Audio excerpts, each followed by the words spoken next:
Hello, today we will going to continue with our next session with respect to the ICT tools used in transfer of technology. See, in the previous session, we have seen that what is the importance of ICT in dissemination of technology. Today we will see the what are the tools which could be used majorly in transfer of technology with the use of these ICT tools.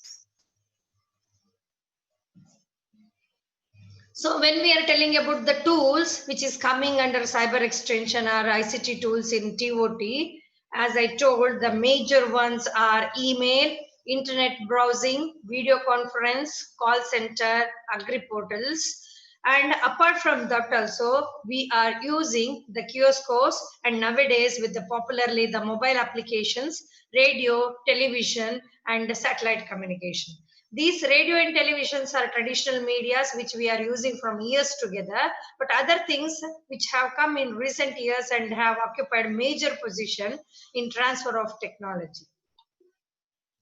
Now we will see one by one. The first one is email. As the name itself indicates, it is mail. Mail is nothing but a post. In a previous days, we used to write the letter and send to the person who is in another place through post. Nowadays, with the E, that is electronic post is going. It is also called as a electronic mail, where we can communicate with the person who is in a different place with a short period of time and which could by using this internet connection. So it is most widely used ICT tools nowadays is the email. Through email, I can communicate or contact a person in any part of the globe within a short span of time. We can say in a fraction of seconds, I can contact him and convey the message to him or get the information from him. Here what happens in this method, we are going to exchange the message between a two person through electronic devices. Here the personally the hard copy of a letter will not go to a person, but it will going here we are going to share the letter or the information through electronic devices. The one of the major advantages of using these email is the first one is the delivery is extremely fast when compared to traditional post.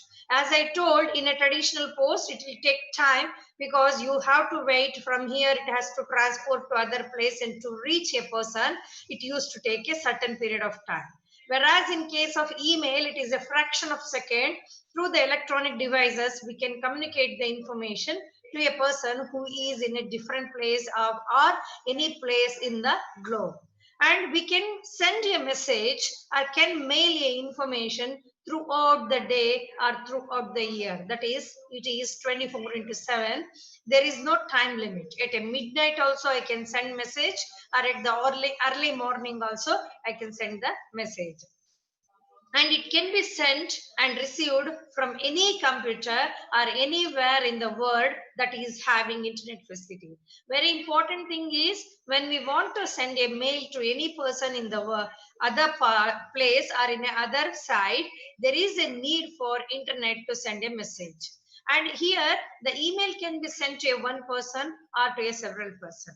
That means through a post I need to write 10 letters to a 10 person, but here with one letter I can share with the 10 people, and at a time I can contact with the 10 person and information can be conveyed in a short period of time. Because of this saving time and money, it is very cost effective. So these are the some of the important advantages of using email. When we look about the disadvantages of this email tool is it needs access to the internet to receive the mail or to send the mail.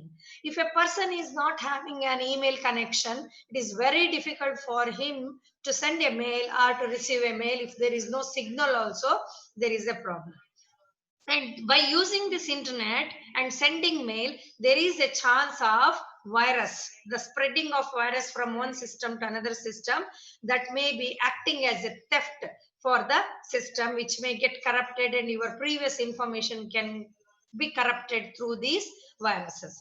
Here through mail, remote areas could not be covered where there is a problem of getting the signal of this in the internet or to get a connectivity. And one more thing is the illiterate people cannot be reached through this mail, not only in case of education, in case of computer literacy. The people must know how to use or how to open a mail or how to send a mail, then only it is useful for them. That is also one of the disadvantage, that the illiteracy in computer and also in education cannot be reached through this mail. The next important tool in dissemination of technology or transfer of technology is internet browsing. This is known to everybody nowadays. We used to say that the world is in my hand because of this browsing. See, browsing the information by using www, that is World Wide Web, is a platform through which we can enter the URL ID of any website and we can retrieve the information required for us and from a huge source of information. When we are telling browsing means, which is having a ocean of information or galaxy of information. From there, I am getting the information which is required for my requirement or based on my need. I am going to get the information from the whole big, huge source of the information. See, this internet is a vast network that connects computers all over the world. So internet is a hub through which we are connecting our computer. With the connectivity of this internet, we are browsing by using this World Wide Web. And through this internet, people can share the information, or people can download the information or communicate it to anybody throughout the world or any place in a short period of time. But the thing is, here also, they must have an internet connection. If the internet connection is not there, it is very difficult for us to gather the information and give the information to the people who are in a different place. So, but the thing is, here you can share your experience through internet by loading your success stories, or you can download or visualize the success stories which is there in the internet or in a browsing platform, and you can retrieve it or download it and you can use it as a base for your activities. So through this internet also we can send the message or we can gather the information and we can transfer the information or technology to the farming community. The importance of this internet browsing is it helps to access the information from any source about any topic, topic from any source. See, for example, if I want to gather information on the protective cultivations or on a greenhouse or shade net or on a hydroponics, agroponics and all those things, aeroponics and all, I can gather the information from this internet by browsing it. So here there is no depth for the information.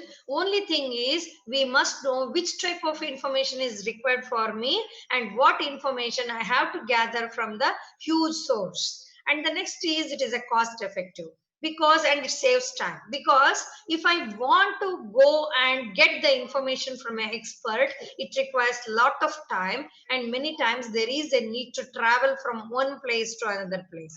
In this case, it acts as a one-hand information in your place only. You can get the information with a short period of time. And here one more, the importance of this internet browsing is the improved technology could be adopted immediately, because when the technology is released, maybe hybrid, if you are taking any hybrid which is released to a farmer will be reluctant to adopt because they are not trust to that technology, because they have not seen any success which has been taken place with other farmers, or there is no justification for that. But through internet they can visualize the videos or visualize the success stories of the people from any part of the world with the same technology, and that may convince a farmer and he may go for immediate adoption of that technology. And the internet gives a base for developmental research. Because see, for example, in Philippines they are doing some research on drought tolerance variety of paddy. The same thing, through accessing information through internet, I can take it as a base for this, and I can conduct the same type of research in my area to develop a drought tolerance variety in my area, specific to my area. So this gives a base for the developmental research. That means we can take up the improved research with the help of these e-technologies. And interchanging of the information among the scientists over the globe helps in developing viable technologies.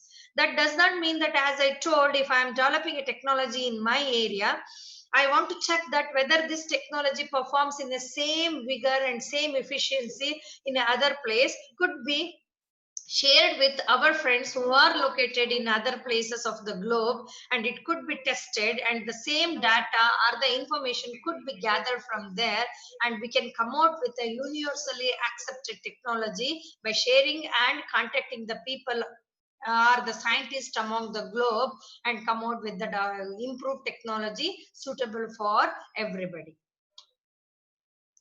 The next tool in ICT is video conferencing. When we are telling video conferencing, the two words are there. One is video, another one is conferencing. So the conferencing is nothing but a discussion, or it is type of a meeting takes place between many people or between two with the help of a video. Video means here we are good able to see one another.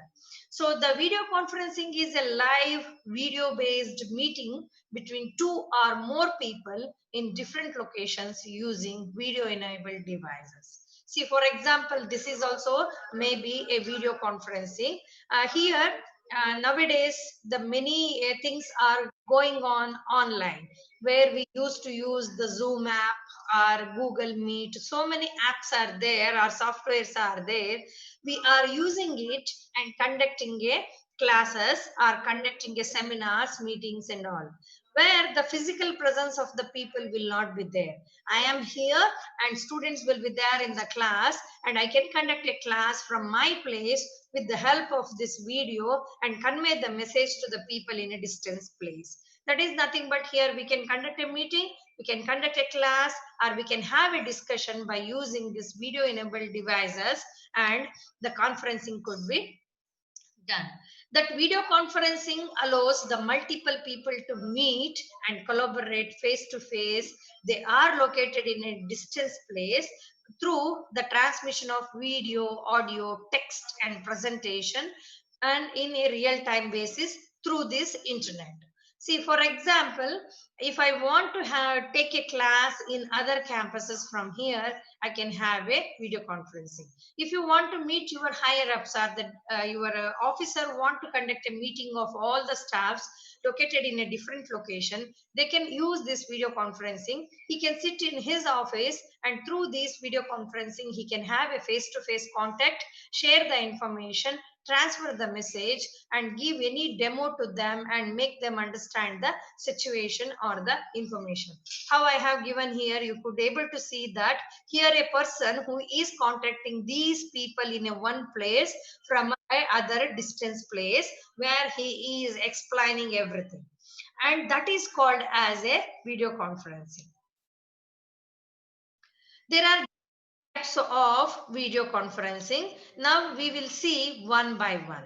The first one is the desktop video conferencing. In the desktop video conferencing is nothing but how we are, desktop is a use of computer. Here the video conferencing is seen on a desktop computer or a laptops. These are similar, simple to use, and any user can install any software and get instant access to communicate. Here, the desktop video conferencing means how we used to conduct the Zoom classes, or how we used to conduct the Zoom meetings. We are meeting hundreds of people, or 10, 50, like that. See here, the important things required for conducting a desktop video conferencing is, one is the web camera, and the another one is the microphone. You could able to see there is a web camera and there is a microphone. With the help of these two, we can have a video conferencing. This they how they are communicating with each other with the help of a desktop or a laptop. How it is usually taken place with the Zoom meeting, or maybe Google meeting and all those things. And the second type of video conferencing is the telepresence. The telepresence is a simulation of all the participants in one room on various screens or monitors at once. And here there is a closest representation of lifelike meeting where all participants are literally making eye contact with each other. Here the telepresence is nothing but there may be, I may attend the meeting in my department and some few people may attend their meeting in their department, and they may specify there may be a one screen or maybe a more than one screen or the monitor at a once. For example, you think that the PM want to address us, all the teachers in a different universities, we will going to establish a screen or a video conferencing room, and where from all the locations people are watching in a different rooms and in a different locations. That means here the huge number of participants can be met at a time, maybe in a single room or in maybe in a single location or in a different location. Here the only thing is I can visualize the speaker also and also the participants from other location also. We can discuss with the people from other locations also. For example, I can say that in an agriculture university we used to conduct a training program for the farmers by connecting all the kvks. In the kvks they used to conduct this video conferencing, where from all the kvks they used to have one video conferencing room where farmers used to present. There may be a 5 kvks. Speaker is from one single unit and he will be discussing with the farmers of all the 5 kvks. Apart from the speaker contacting the farmers of all 5 kvks, even the farmers from our kvk can discuss with the farmers of other kvks. That is nothing but here the face-to-face contact between the speaker and the receiver, among the receiver will be there and they can have a eye contact with each other. Here, either the monitor or the screens are placed around the desk in a circular shape or displayed on a screen mounted on a wall. This you could see in a higher level meeting when you go to a Infosys and all, Wipro and all, we could able to see that in each table there will be a screen, there will be a mic and all those things. So each one can visualize what is going on and each one can discuss with everyone participating in the meeting or in a class. But sometimes there may be a chance that how we could see that the screen will be established in one room and all will be discussing like this. So that is all the two types in the telepresence we can conduct a video conferencing.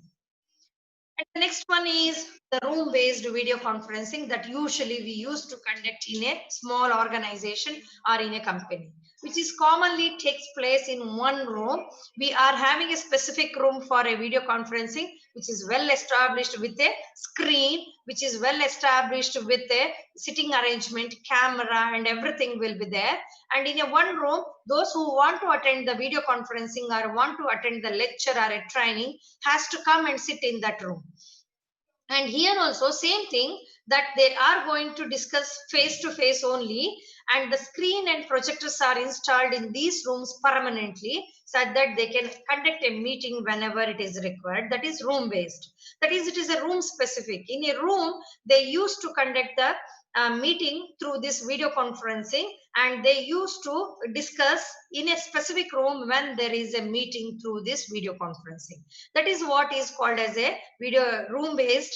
Means video conferencing hall, you have to go there and you have to attend the meeting or attend the class and come back from there.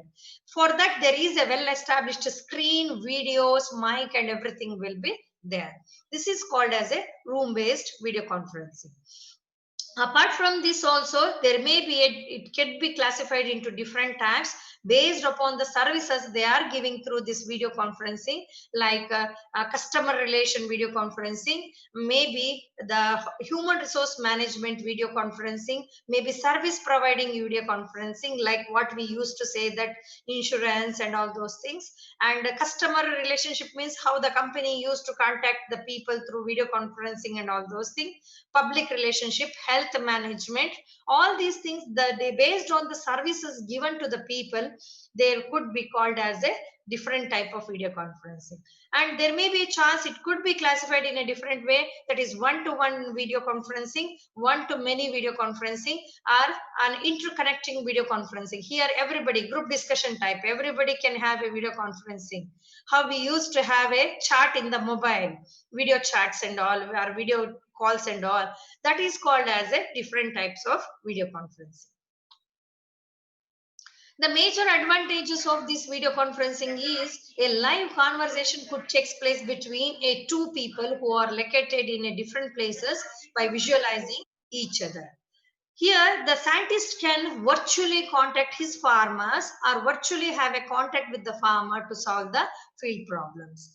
And it is very useful in giving a training program where there is a requirement of guest lecture. A guest lecture could be given from a distance place to a trainees in a specific location.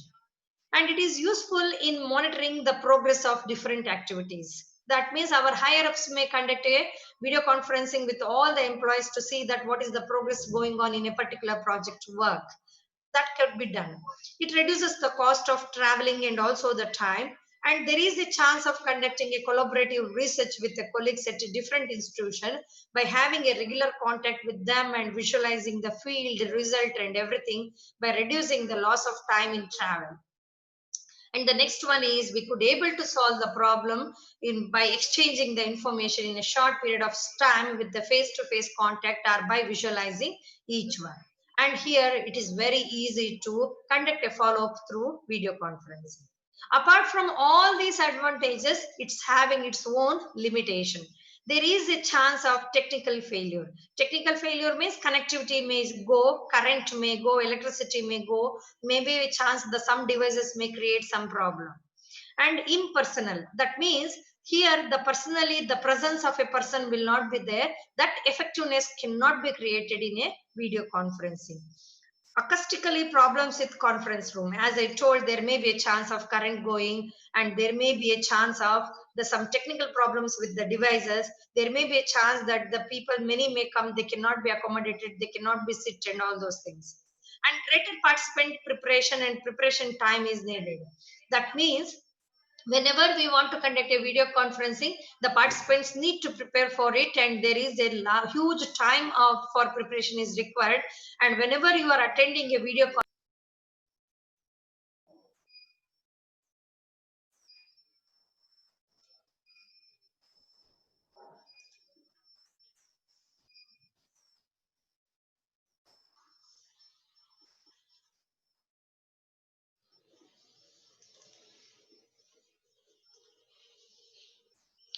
there is a chance of lack of participants' familiarity with the equipments. So these are some of the limitations and advantages of this video conferencing.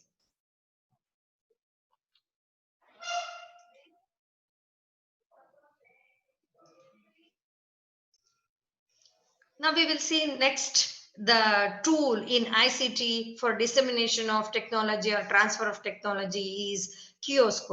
See, this is very well known to everybody because we used to use the ATM in regular basis to draw money for our requirement.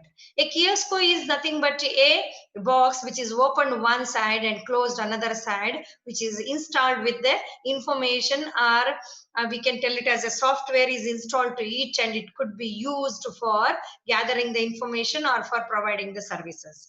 So the kiosk refers to a small temporary stand alone booth used in high traffic areas for marketing purposes or for giving information. So the kiosk, this word has originated from a Persian language. And this could be used in all the languages. Some of the importance of this kiosks are here. With the help of this kiosk, the smart buying and selling could be done.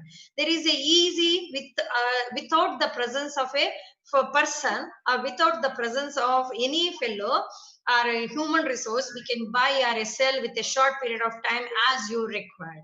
and it increases the awareness of the farmers, because as soon as the farmer comes, there is no need to wait for any person to give the information. With the help of a picture or something, he can touch the screen. Sometimes there is a touch screen will be there, sometimes there is displaying everything with photos, information, everything. They can access and get the information, and they will be having awareness about it. And many times the kiosks are in such a way that you can get a printout on demand. And because of Kiosko, this will going to reduce the use of human power in transfer of technology. And it could able to avoid the waiting of farmers in a line, because to meet anybody or to take any information or the services from other could be reduced through these kiosks. There are different types of kiosks are used. The first one is telekiosks. The telekiosks is nothing but it is similar to that of the telephone booth, where you can send an email, fax, SMS, or even telephone service could be availed through these telephone kiosks. That means it is like a cyber cafe, where you go there and you can mail information, or you can send a fax or receive a fax, you can send SMS, or you can call to anybody and talk with them, is called as a telekiosks. Next is the financial service kiosks or bank in box. This is very familiar to everybody, as we have seen that it is in ATM. That means for getting the financial service, we have placed the kiosks to avoid the rush in a bank, or to get the service in a bank. You can go to the ATM and draw your money, deposit your money, you can put your check for collection, everything will be done through these kiosks. The next is the photo kiosk. Photo kiosk is nothing but it is a type of kiosk where you can take the printout of a photo or copy a photo from your memory, and you can share it and get the printout from there. When there is an emergency, you can take a photo kiosk. Not only in case of photo, you can get a Xerox of your records. That is means photocopy of any information you require could be get from these kiosks by making a payment. Next is the internet kiosks. This you know very well. That is cyber cafes, where you go and there will be a kiosk. The small box type structure will be there, and it has been put, and you have to log in and you have to browse the information or get the information through where you want to use the internet services for your purpose. That is nothing but a internet kiosk. And the next one is ticketing kiosks. And many times, for example, when you go to a railway station, if you want to take a platform ticket, there is a kiosk for you. You have to put the money and the platform ticket will come automatically.